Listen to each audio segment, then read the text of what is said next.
4 of the proceedings against you are completed. You have the possibility to make an application for interim release pending trial. And finally, Mr. Duterte, you have the right to be informed as soon as possible and in detail of the nature, cause and content of the charges in the language that you fully understand and speak. Counsel, have you understood? Yes, we're listening, ma'am. We're listening, and before it ends, may we be allowed to present a manifestation on the circumstances behind the delivery of Mr. Duterte in this chamber.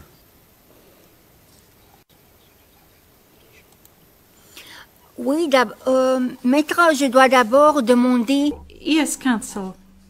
This is as part of the procedure. And as we've said since the very outset, I need to ask Mr. Duterte himself to make the conditions of his detention at the detention facility of the court since his arrival. If he can please tell us these details. Thank you. Can I... Oui, Maître. Oui. The presiding judge. Yes, counsel. Please. 2 days ago, the whole world has witnessed the degrading fashion in which a former president of a sovereign country was bundled into a private aircraft and summarily transported to The Hague. To us lawyers, this would be called an extrajudicial rendition. To the less legally inclined, it was a pure and simple kidnapping. My client was denied all access to the legal recourse in the country of his citizenship, and this all in the nature of political score settling. Two troubled entities struck an unlikely alliance, an incumbent president who wished to neutralize and choke the legacy of my client and his daughter on the other hand, and a troubled legal institution subject to delegitimization and desperate for a price cuts and a legal show today on the other hand. With this in mind, it is not surprising that my client was abducted from his country. ICC private jets do not drop out of the thin air. That jet which received my client was coordinated in advance. The UAE is not a state party to the ICC and has no obligation to cooperate with the court. Yet my client sat in transit in that country for more than 5 hours. I invite the registry's representative to present today in court to explain to the judges exactly how they believe this transfer was anything other than a gross abuse of process. Given the precipitous arrival of my client, an elderly man with debilitating medical issues, hard of hearing and poor of sight, he was taken to a hospital for observation. Only this morning have I met him for the first time with less than an hour to discuss legal issues. I have not been able to present him with a hard copy of the arrest warrant because we were not supplied with such. I have not even been able to explain to him what the prosecution requested when seeking the issuance of the arrest warrant. This is because the chamber only established a redacted version of the prosecution request last night. Other than to identify himself, my client is not able to contribute anything to this hearing. Most importantly, he is not able even to tell you that he has been informed of the charges as contained in the arrest warrant for a reason more pertinent to which I alluded in my written request to this honorable pretrial chamber this morning, and which is confidential in nature. Accordingly, I repeat my respectful request, which was rejected this morning, to postpone the substantive aspect of this hearing to the next week, when I will have the opportunity to sit with my client and to explain to him what a confirmation hearing is and what the disclosure is, and how the prosecution alleges that he committed crimes. I thank the court for its attention and regret to say that I do not have instructions to continue my submission any further today. Thank you.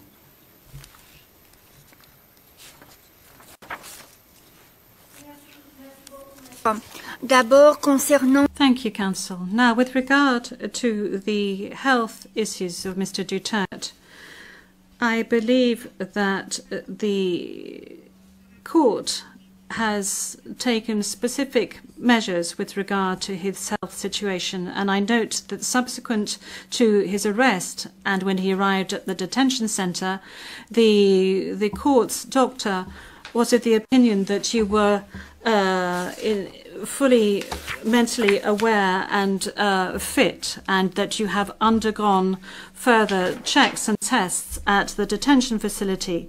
And when you broached health matters, that's saying that you were not able to come to the hearing, the doctors who consulted with you were of the opinion that Mr. Duterte was not in a position to come to the hearing physically, but that if he gave a written permission, he would be able to take part via video link. Now, that is with regard to the health matters that you just mentioned. They are very important, especially concerning the matter of age.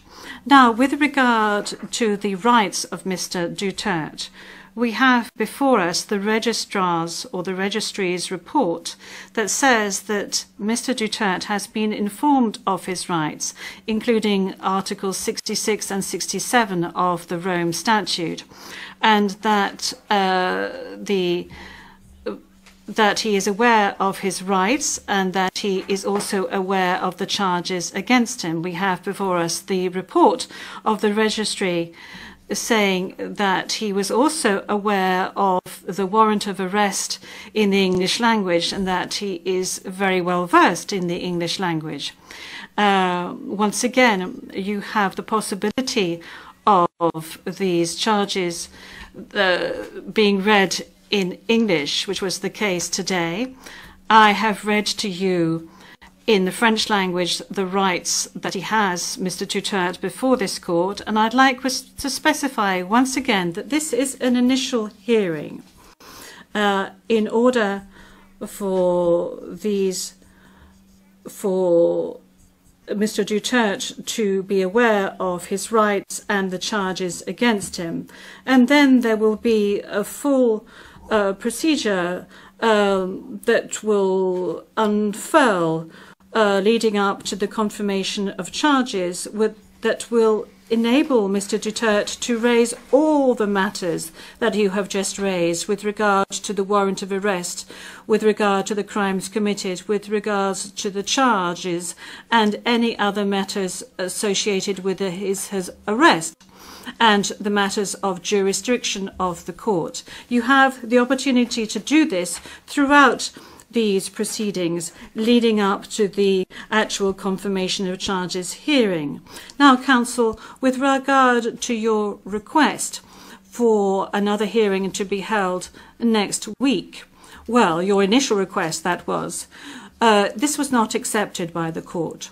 Now, you have seen the two decisions of the court that have been disclosed to you, and you are aware of the fact that these two decisions were refused.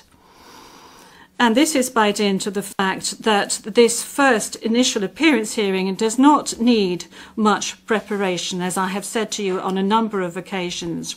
I am now going to move on to the third stage, which is to set the date for the confirmation of charges hearing. After assessing all factors, including the need for the parties and participants to adequately prepare, as well as Mr. Duterte's rights, including his right to be tried within a reasonable time, the date for the commencement of the confirmation of charges hearing is September the 23rd, 2025. I would add that in accordance with Rule 1217 of the Rules of Procedure and Evidence, this date may be postponed by the Chamber depending on the progress of the proceedings, either on its own motion or at the request of the prosecutor or the defence. Before concluding this hearing, I would like to inform the parties of the next procedural steps. First, I would like to recall that in accordance with Rule 1212B of the Rules of Procedure and Evidence, the Chamber holds status conferences to ensure a small exchange of information under satisfactory conditions. These conferences are organised either ex officio or at the request of the prosecutor or the defence. Secondly, a set of decisions will be taken in a timely manner to ensure that the proceedings progress smoothly and expeditiously. More specifically, I am referring in particular to a decision on the arrangements and procedure for the disclosure of evidence, and a decision setting a timetable for the disclosure of evidence in such a way as to ensure orderly and efficient disclosure between the parties. In this regard, the Chamber orders the prosecutor to begin disclosing today the information on the basis of which the warrant of arrest was issued, and to complete this disclosure no later than within the next 7 days. The Chamber will also issue a decision on the participation of the victims who, according to the statute of the court and to the extent permitted by the Chamber, are authorised to present their views and concerns at this stage of the proceedings. We have come to the end of Mr. Duterte's first appearance hearing. I would like to thank all the participants in this hearing, the interpreters and the stenographers. This concludes today's hearing.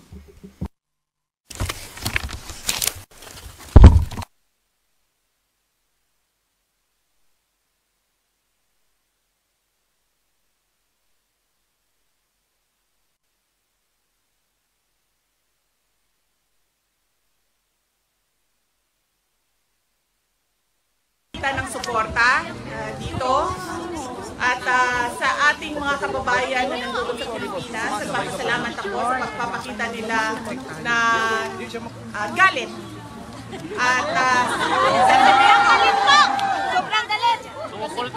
sa nangyari kay President Duterte, sa nangyayari sa ating bayan. Napakahalaga yung pagpapasalamat ko sa mga dasal ninyo. Madami ang nagdadasal at malaking tulong yon ang dasal dahil nagbibigay yon ng lakas ng loob sa lahat ng pinagdadaanan ngayon ni President Duterte. Pangalawa, madami sa inyo ang hindi nagtrabaho ngayon.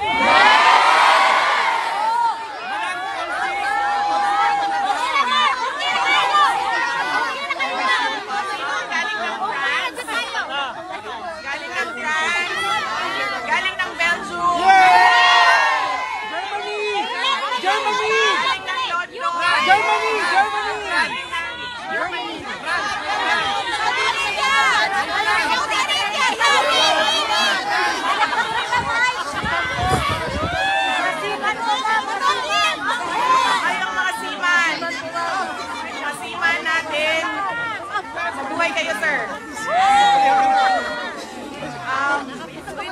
Meron pang galing Amerika at kanina meron akong nakausap na maliit na grupo dito kaninang umaga. Sabi ko sa kanila, napakahalaga ng inyong mga trabaho kaya huwag ninyong pabayaan. Euro is nothing without our ex-president!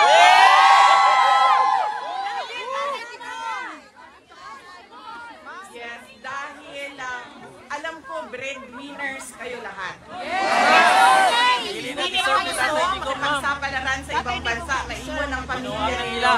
doon sa ating bayan. Pero napakahalaga yung trabaho ninyo at yung pag-alaga ninyo sa inyong mga mahal sa buhay na nasa Pilipinas. Alalahanin natin, napakahalaga yung edukasyon nila.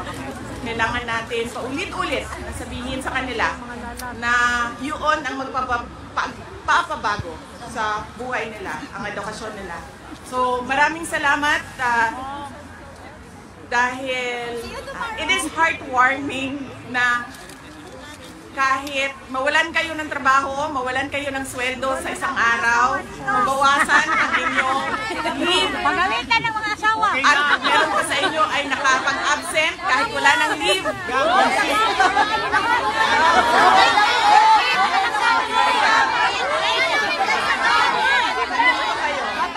Ma'am, para muna sa mga tao sa Pilipinas, para sa pamilya.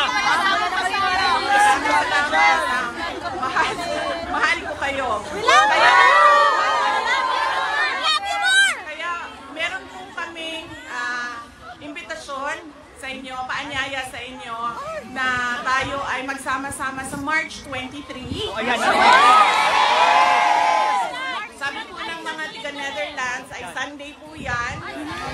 At sabi ko kanina sa mga kasama natin na kababayan dito, sabi ko, Friday, Saturday, maglaban na kayo. Dahil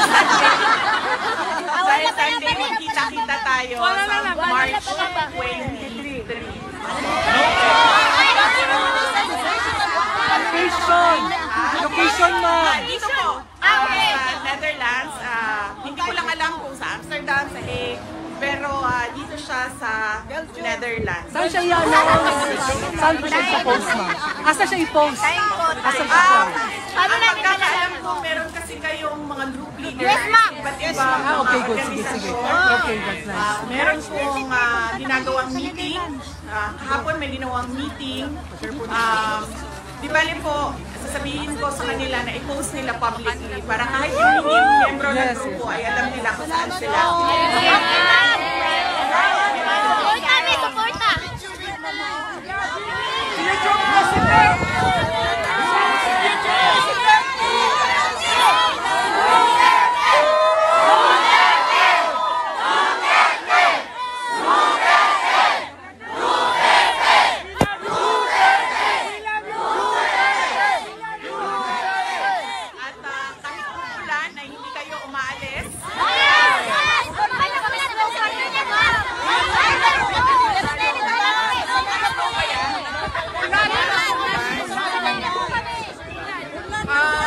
Para po sa mga Pilipino sa Pilipinas, ma'am. Gusto ko lang ulitin kasi kanina Sama-sama pamilya. masyadong malayo yung iba. Hindi ninyo narinig kung ano yung mensahe ni Pangulong Duterte.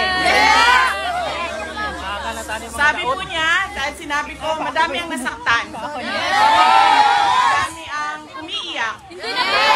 Madami ang galit. At sinabi ko, mahalaga, madami ang nag-absent. Kaya sinabi ko sa kanya, ano ang gusto mo ipaabot sa kanila? Ang una niyang tanong is, nandyan sila sa labas? Oo, nandyan sila sa labas. Sabi niya, hindi ko man lang sila makausap at makamusta.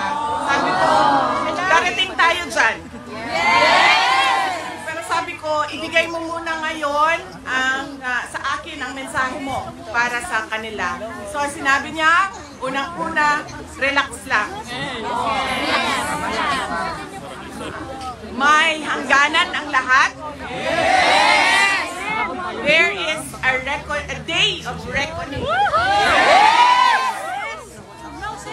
Yan ang kanyang mensahe. Matagad pinagulat nila sa gawas!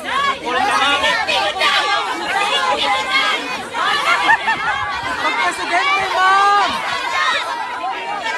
Pag-presidente, ma'am!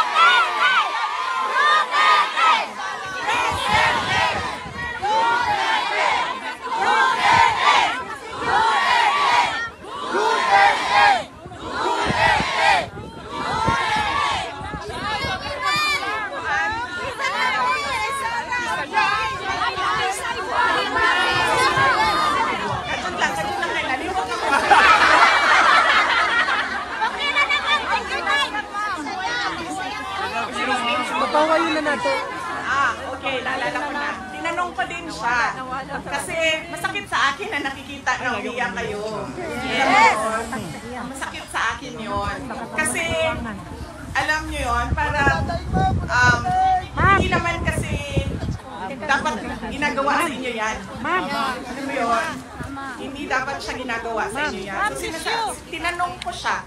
Sabi ko, ano ba ang mensahe mo sa mga umiiyak? Kasi nasasaktan ako kapag nakikita ko na umiiyak sila. Tapos sabi niya, di umiyak ka din.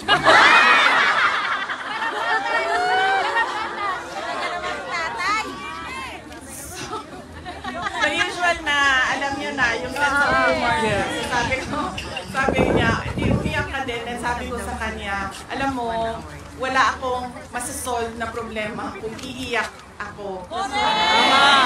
Sabi ko, ano lang, kailangan ko lang ngayon ay ang mensahe mo sa kanila para hindi, mabigat sa loob, sa damdamin nila. At sinabi niya na, as a Filipino, I never surrendered my country.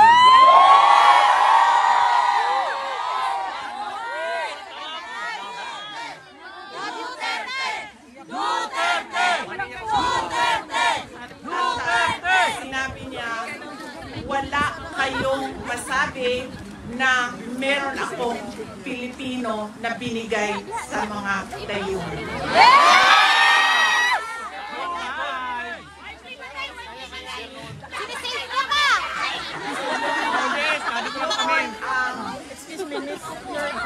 Yun ang mensahe niya. Nung tinanong ko siya kung ano ang specific mo na mensahe sa mga umiiyak.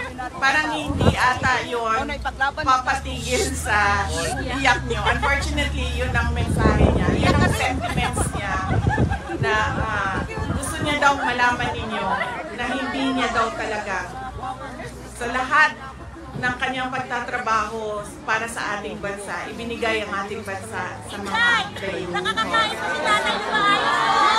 Yes, ma'am. Sabi ko nga kanina dito sa interview na sinabi naman niya, tell them I am okay. I just miss Filipino food.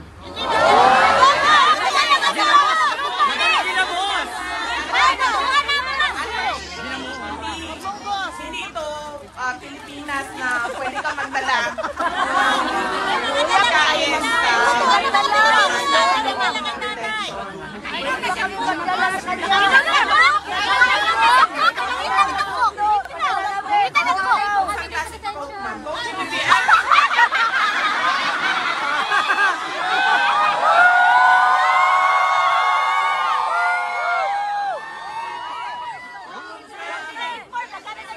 special shout out sa naghahawak ng ating speaker dahil Yes, ma'am. Magkakaintindihan dito kung wala si Sir. Gikan na Samoa, ma'am. Sa Germany pa na gikan. Samoa na. So, gikan daw na sa Germany. Samu Restaurant. Nagkasalamat. Unsa ang pangalan sa restaurant? El Sol Restaurant sa Berlin. El Sol Restaurant, ma'am. El Sol Restaurant sa Berlin. Yes, ma'am. El Sol Restaurant sa Berlin. Oh, let's go! Let's go! Muna ako ng Yes, oo. Siguro when we meet sa 23, pakutana din dito. May tanong dito about sa birthday ni President Duterte sa March 28. Siguro, pag nakita-kita tayo sa 23, it will be a very casual meet and greet para sa inyong lahat. I'm sure gusto ninyo ng mga chismis. Pero isa din pinunod na, no? Mga chismis talaga mo na.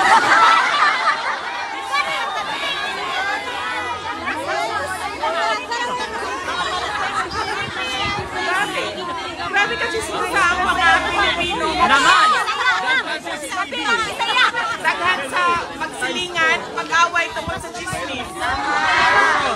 Daghan ang madala sa barangay tungkol kay nag-away sa intriga. So, manang sana ako ang birthday. So, sa 23, maybe we can discuss what you want want to do sa March 28. Celebrate the birthday.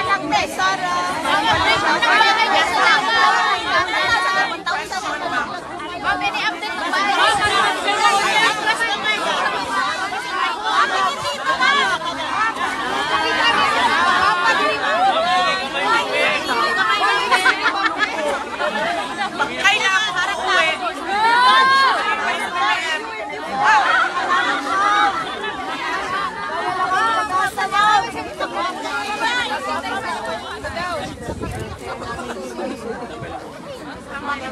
Nagpiling yan.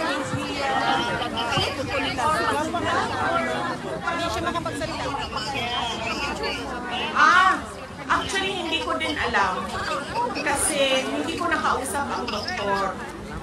Nakiusap ako kanina kung pwede bang umupo kami, nandiyan si President Duterte, ako at yung doktor, para lang mapag-usapan kung ano ang plano ng doktor.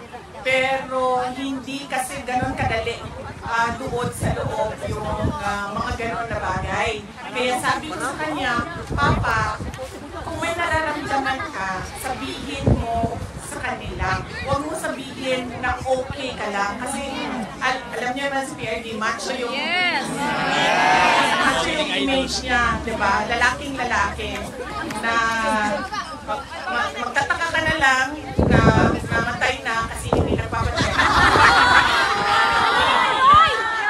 Sino ang gano'n ang tatay?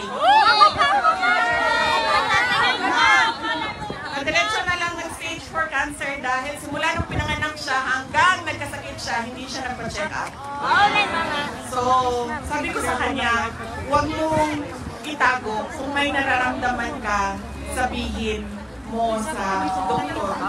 At tinanong ko naman, ma'am, sabi ko, 24 hours ba ang doktor ninyo? Sabi naman sa akin, no security, 24 hours daw yung doktor nila. At syempre yung healthcare personnel ay 24 hours din. Yes! Yes, Po ka ma'am. ba na maging presidente? Yes!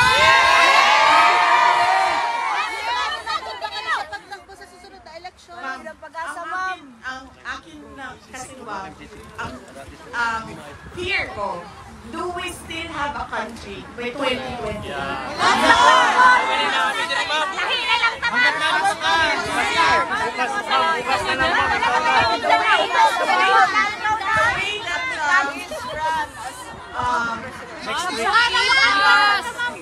Going right now, hindi ko alam, palubog. Ma'am Sara, we need you!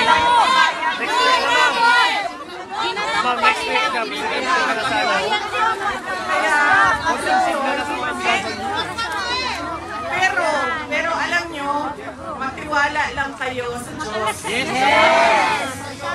Dahil makikita nyo na lahat ng bagay ay merong purpose. Hindi nyo kaagad siya nakikita. Hindi nyo kaagad siya nakikita the moment na nangyayari siya. Pero kapag nangyari na yung bagay o yung purpose para sa ginawa sa iyo ng tadhana o ng Diyos, ay maiintindihan mo na kung ano yung plano niya. Bigyan ko kayo ng example ng ganito, na sinasabi ko, everything has a purpose. Yes. Last year, nabalitaan nyo yung nagbiyahe ako ng Munich, di ba? Yung binanatan nila ako ng binanatan, dahil nagbiyahe ako papuntang Munich.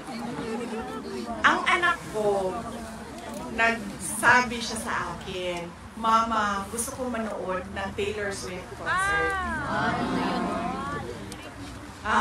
Di ba pila yung magbibili ng ticket sa online? So sabi ko sa kanya, mag-strategize ka. Sabi ko, doon ka pumila sa tingin mo, kukunti lang ang doon sa